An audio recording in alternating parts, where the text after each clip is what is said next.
مولا علی کا ایک فیصلہ۔ حضرت عمر کے دور میں ایک دفعہ دو عورتوں نے ایک ہی جگہ دو بچوں کو جنم دیا، ایک لڑکی اور ایک لڑکے کو۔ اس کے بعد دونوں عورتوں کا آپس میں جھگڑا ہو گیا۔ جھگڑا اس بات پر تھا کہ ایک عورت کہتی تھی لڑکا میرا ہے اور لڑکی تمہاری ہے، دوسری کہتی تھی نہیں لڑکا میرا ہے اور لڑکی تمہاری۔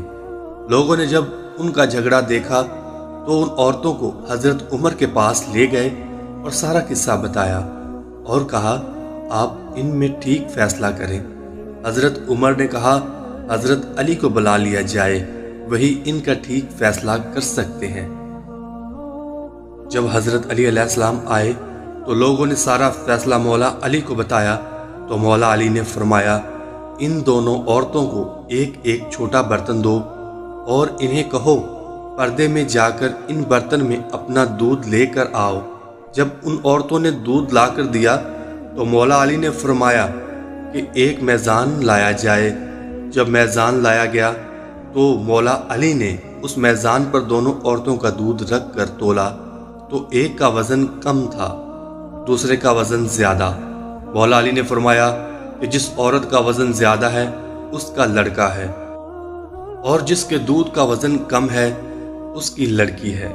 یہ دیکھ کر لوگوں نے کہا یا علی آپ نے یہ فیصلہ کہاں سے اور کیسے کیا؟ مولا علی نے فرمایا قرآن سے۔ سب لوگ اپنے اپنے گھروں میں جا کر قرآن کھول کر دیکھنے لگے کہ کہاں لکھا ہے دودھ والا قصہ۔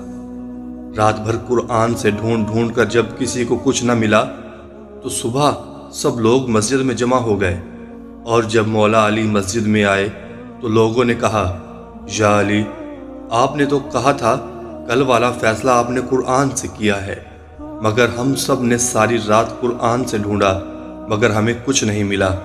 مولا علی نے فرمایا کہ قرآن میں تم نے وہ آیت نہیں پڑھی کہ مردوں کا حصہ عورتوں سے دگنا ہوتا ہے؟ سب نے کہا ہاں یہ آیت تو ہے۔ مولا علی نے فرمایا اسی آیت سے ہی تو میں نے فیصلہ کیا تھا۔ سبحان اللہ۔ اگر آپ مولا علی کے ماننے والے ہیں تو پلیز میرے اس چینل کو سبسکرائب کر دیجئے گا اور بیل نوٹیفیکیشن کے بٹن کو آن کر دیجئے گا تاکہ میری ہر آنے والی نئی اپڈیٹس آپ کو ملتی